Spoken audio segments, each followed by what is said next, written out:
That was amazing. Oh my gosh.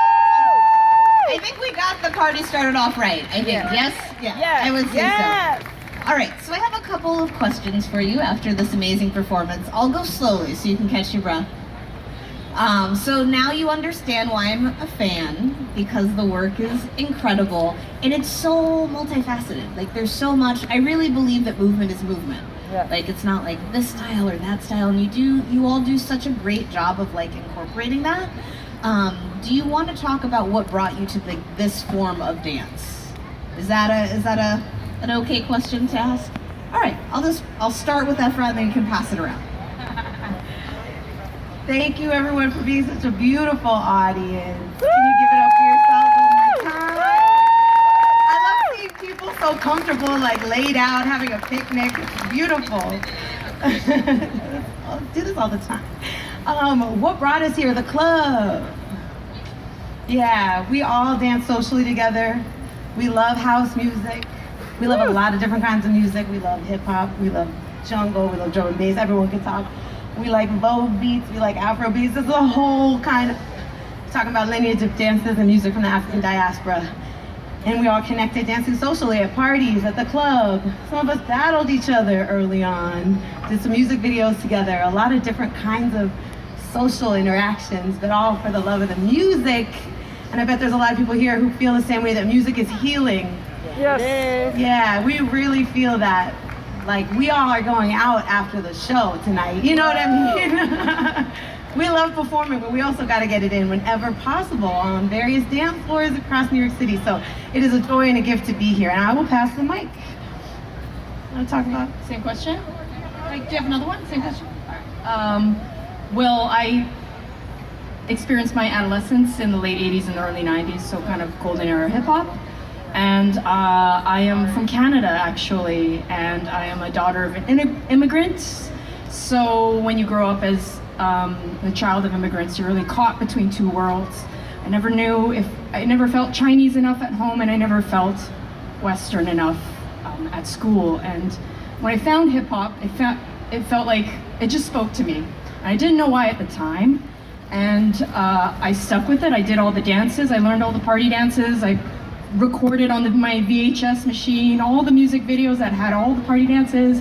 I made crews at school with my friends. We taught each other different party dances. We made up dances. We battled at the school dances. And I eventually ended up traveling to America, finding teachers, finding a lot of the originators of the dance to mentor me and to learn from them. And in retrospect, it's really just me finding a voice and a place for myself, an identity, really, that just spoke to me. And it wasn't my parents, and it wasn't this outside world. It was just something that was for me. Woo! Give it up for Miss V. So you all met in the clubs, you had social dance, and now you've brought it to a proscenium, like presentation kind of format, and you have both of those worlds that exist. What is the biggest difference? I'll ask you, what is the biggest difference between when you're just with them in the club versus doing something like this? That's a good question. Can I say first the thing that I can feel the same dancing to the club and dancing on stage with them is definitely the connection that we have with each other. And this is why, like, we've been touring this piece for more than 3 years, and it's always new to perform it. It's never the same. Every show is different because our connection is different. So it's always like the same feeling that we share, like when we go to the party or to the club. The difference is that obviously we have to know what we're doing.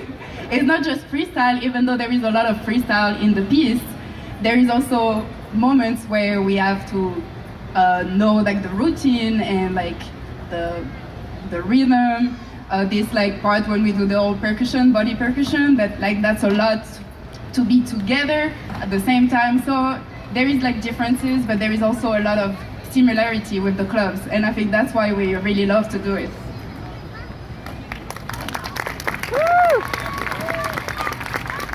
All right, So this question is going to go specifically for you. So there are skills that you work very hard at. I think there are few people in the audience or in the world that can just support their whole body weight on the top of their head. Like that's a very specific skill set. So can you talk about, with dance, with anything, right? It's like practice, practice, practice. You have to work at it, work at it. So when was the first time you saw something like that and you were like, I'm gonna do that. Like I'm gonna do that, not only like with my life, but like with my body. Well, I have a certain fascination with like upside down, whether it's like dancing or hanging upside down, like some gymnastic thing, or like flipping, or like some kind of like just being upside down and right side up, and like that feeling of like that equilibrium staying the same, like practicing so like it gets the same, so that when I'm upside down, it feels the same as like right side up, you know? So the first time I saw it, I can't remember, honestly. I don't even know, I just remember always being like obsessed with like animal movement or something that's kinetic or that's momentum based, just moving in general, like being comfortable in any type of orientation. So I'd say I started at 16, but I can't remember like when I actually saw that style of like tricks or moves. I just always loved it, kind of. Woo! It's actually easier than you think. It's just balance. So it's like your body will naturally like, it'll kind of like adapt to like certain things. So if you keep doing it, your vessels will like open up more, and so that feeling of like blood that goes away. Your spine will get more stronger, comfortable just being there. So like it'll like naturally, it's easier than it looks actually, honestly. He says it's easier than it looks, and everyone else is like, it's not easy. It's not easy. So it's a calling, maybe. I'm gonna take it over here because I see this. We had some whacking, I think, happening in this area downstage right. That is just like the precision and the joy and the like. All of it was so very clear. When you performed, and it was really wonderful to watch. Can you speak specifically about that genre and your entry point into that? Hi everyone. So what you saw me doing was a little bit of voguing. Happy Pride. Voguing started in the 70s, and this has a connection to like disco. It has a connection to house. There's a lot of martial arts, hieroglyphic positions, poses. It's real. It's thinking of a lot of the poses that you see in fashion, but then allowing it to be more than just a pose and being like a motion picture. So dancing it with the music, following the musicality. There's a lot of control that you have to put into the arms and the timing, especially when you're going as fast as I am as well. And for me, I come from Senegal, West Africa, so a lot of Senegalese, Nangadef.